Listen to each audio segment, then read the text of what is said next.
Supreme কোর্টে পশ্চিমবঙ্গের SIR শুনানিতে রাজ্যে গতকাল হওয়া প্রথম দফার ভোটের প্রসঙ্গ উঠে এলো। গতকাল পশ্চিমবঙ্গের ভোটে হিংসাত্মক কোনো ঘটনা ঘটেনি মন্তব্য করেছেন বিচারপতি জয়মাল্য বাগচি। আজকের শুনানিতে আর কোন কোন বিষয় উঠে এলো আর বিস্তারিত জানাবেন প্রতিনিধি বিজেন্দ্র সিংহ আমাদের সঙ্গে রয়েছেন। বিজেন্দ্র, গতকালই প্রথম দফার নির্বাচন সম্পন্ন হয়েছে, সেই প্রসঙ্গে আজ সুপ্রিম কোর্টের কি পর্যবেক্ষণ ছিল? দেখো মাধুরী, আজকে হিয়ারিং ছিল এসআইআর এর কেসগুলো এবং তার সঙ্গে মোথাবাড়ি কেসে যে এনআইএ তদন্ত দিয়েছে সুপ্রিম কোর্ট, সেটা নিয়ে স্ট্যাটাস রিপোর্ট এনআইএ জমা দিয়েছে সুপ্রিম কোর্টের কাছে। এবং এসআইআর কেসগুলো হিয়ারিং হবে এখন ভোটের পর, সেটাও সুপ্রিম কোর্ট আজকে বলেছে। কিন্তু আজকে বেশিরভাগ হিয়ারিং আমরা দেখলাম বারবারই সুপ্রিম কোর্টে একদিকে তারা সন্তুষ্ট ছিলেন যেভাবে গতকাল ভোট হয়েছে পশ্চিমবঙ্গে। সুপ্রিম কোর্টকে আজকে বলেছে কি তাদের একটা চিন্তা ছিল কি পশ্চিমবঙ্গে শান্তিপূর্ণ ভোট হবে কি হবে না, কিন্তু যেভাবে শান্তিপূর্ণ ভোট পশ্চিমবঙ্গে গতকাল হয়েছে এবং হাইয়েস্ট একটা হিস্টোরিক্যাল পার্সেন্টেজে ভোটিং হয়েছে, সেটাতে তারা খুশি এবং এটা তাদের যে চিন্তা ছিল সেটা দূর হয়েছে গতকালের ভোট দেখে। এই প্রসঙ্গ আসার পর একদিকে কল্যাণ বন্দ্যোপাধ্যায় বলেন কি শান্তিপূর্ণ ভোট হয়েছে এবং এটার জন্য কমেন্ডেবল কাজ করেছে, বিভিন্ন সরকারি দপ্তর তো করেছে, তার সঙ্গে ইলেকশন কমিশন যে পদক্ষেপগুলো নিয়েছে সেটারও অ্যাপ্রিসিয়েশন করা হয়। একদিকে তুষার মেহতা করছিলেন, অন্যদিকে ইলেকশন কমিশনের আইনজীবী শুনছিলেন। কিন্তু সুপ্রিম কোর্ট আজকে এটাও মন্তব্য করেন জাস্টিস জয়মাল্য বাগচি কি আমরা দেখেছি এর আগে রাজায় রাজে যুদ্ধ হয়, উলু খাগড়ারা মারা যায়, তাদের ক্ষতি হয়। সেক্ষেত্রে এবার এই পরিস্থিতি হয়নি। বহু সংখ্যক মানুষ যখন লাইনে তারা ভোট দিয়েছেন তখন হিংসার হওয়ার কথাই নয়, কেন কি সবাই মনে করেছেন কি ভোটাধিকার প্রয়োগ করেই তারা যা বার্তা দেওয়ার তারা দেবেন এবং তাই এত সংখ্যক যখন ভোট হয়েছে, ঐতিহাসিক একটা ভোট হয়েছে, সেটাকে আজকে সাধুবাদ সুপ্রিম কোর্ট থেকে আমরা দেখলাম বারবার উঠে আসছিল।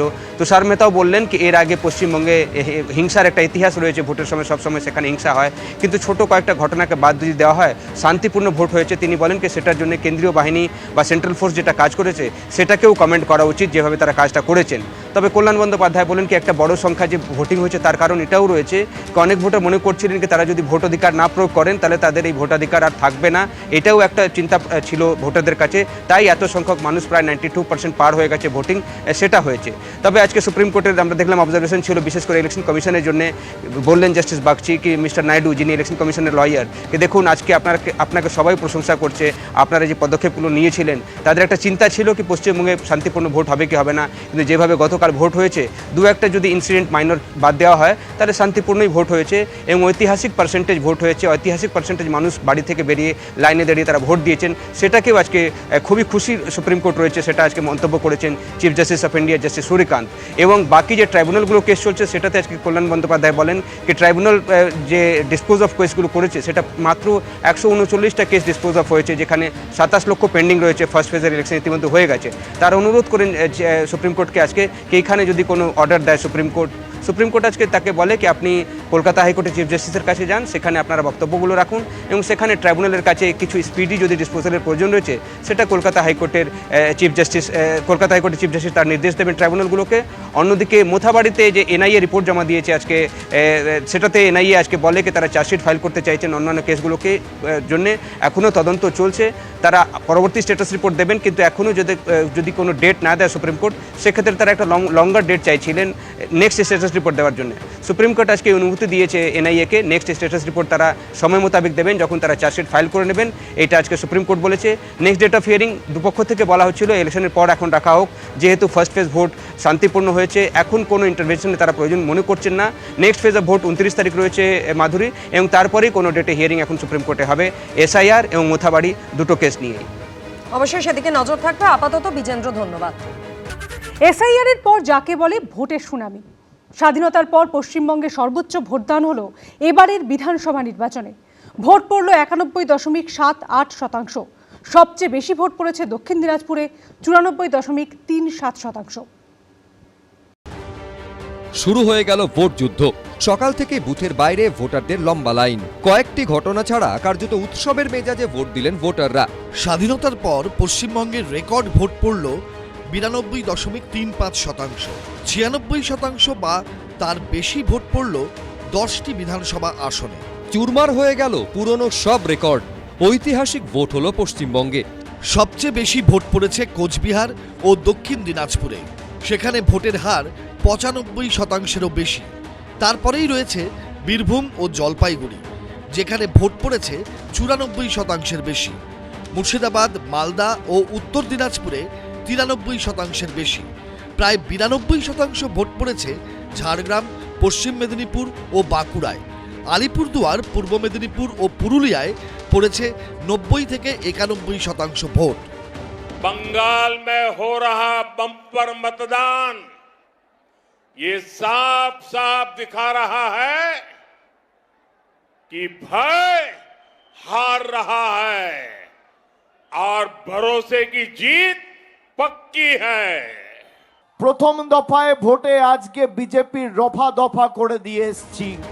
প্রথম দফায় বৃহস্পতিবার ভোট গ্রহণ হলো 16টি জেলার 152টি আসনে।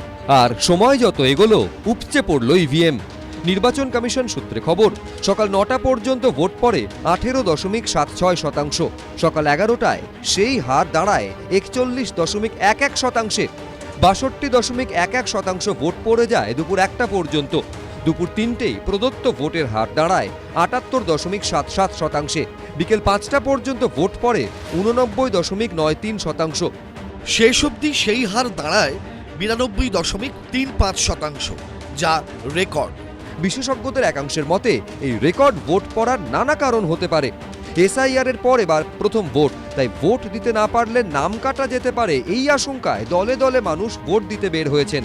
দ্বিতীয়ত, প্রচুর ভোট পড়ার অর্থ হতে পারে তুমুল প্রতিষ্ঠান বিরোধী হাওয়া, অর্থাৎ শাসকের বিরুদ্ধে ভোট। তৃতীয়ত, এবার যেহেতু এসআইআর এর ফলে ভোটার তালিকা একেবারে স্বচ্ছ হয়েছে, কোনো মৃত বা ডুপ্লিকেট ভোটার থাকার সুযোগ নেই, তাই মানুষ নিজের অধিকার প্রয়োগে সকাল থেকেই বুথমুখী হয়েছেন। এসআর অনেক কষ্ট করে মানুষের ভোটার তালিকায় নাম উঠেছে, তারপরে তারা ভোটাধিকার রক্ষা করবার জন্যে সাংঘাতিকভাবে সচেতন হবে, এটা ভেবে নেওয়াই যেতে পারে। যখনই এই পরিমাণ ভোট হয় তখন একটা অ্যান্টি ইনকামবেন্সি ট্রেন্ড থাকে। ছাপ্পা ভোট, এই ভোটটা যেটা এতদিন মবিলাইজ করা হতো বিভিন্ন বাহিনীকে দিয়ে, সেটা সম্পূর্ণ ফাঁকা থাকছে, খালি থাকছে। তাহলে খুব স্বাভাবিকভাবেই শাসক দলের পক্ষে সেটা ভালো লক্ষণ নয়। ভোট শতাংশ রেকর্ডভাবে এসেছে প্রায় 90%-র ওপরে। তার একটাই সাধারণ ব্যাখ্যা, সেটা হচ্ছে প্রতিষ্ঠান বিরোধিতা। সাধারণ মানুষ একে তো এসআইআর-এর পরে সংঘবদ্ধভাবে তাদের ভোটদান দিয়েছে, তার কারণ তারা তাদের ভোটাধিকারটা এবার অনেক গুরুত্বর সাথে প্রয়োগ করেছে। এই ভোটদান আসলে কিন্তু শাসক দলের একটা বড় চিন্তার কারণ।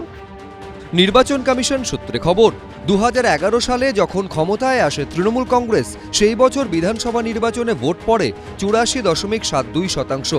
পশ্চিমবঙ্গে 82.22% ভোট পড়ে 2014 লোকসভা নির্বাচনে। 2016 সালের বিধানসভা নির্বাচনে ভোটের হার ছিল 83.02%। পশ্চিমবঙ্গে 81.76% ভোট পড়ে 2019 লোকসভা নির্বাচনে। 2021 সালের বিধানসভা নির্বাচনে সেই হার ছিল 82.30%। 2024 সালের লোকসভা নির্বাচনে পশ্চিমবঙ্গে ভোট দানের হার ছিল 79.55%-এর বেশি। সব পরিসংখ্যানকেই ছাপিয়ে গেল এবারে ভোটদানের হার। 96% বা তার বেশি ভোট পড়েছে রাজ্যের 10টি বিধানসভা আসনে। তার মধ্যে 6টি বিধানসভাই মুর্শিদাবাদে। এই 10টি বিধানসভা আসন হল ভগবানগোলা, রঘুনাথগঞ্জ, শীতলকুচি, সিতাই, ময়নাগুড়ি, লালগোলা, ফারাক্কা, শামশেরগঞ্জ, রানীনগর এবং হরিরামপুর। মুখ্য নির্বাচন কমিশনার জ্ঞানেশ কুমার বলেছেন, স্বাধীনতার পর পশ্চিমবঙ্গ ও তামিলনাড়ুতে সর্বোচ্চ ভোটদান হলো এবারের নির্বাচনে। পশ্চিমবঙ্গ ও তামিলনাড়ুর প্রত্যেক ভোটারকে স্যালিউট। রুমা পাল, রাজর্ষি দত্তগুপ্তের রিপোর্ট, এবিপি আনন্দ। এবিপি আনন্দ, এগিয়ে থাকে, এগিয়ে রাখে।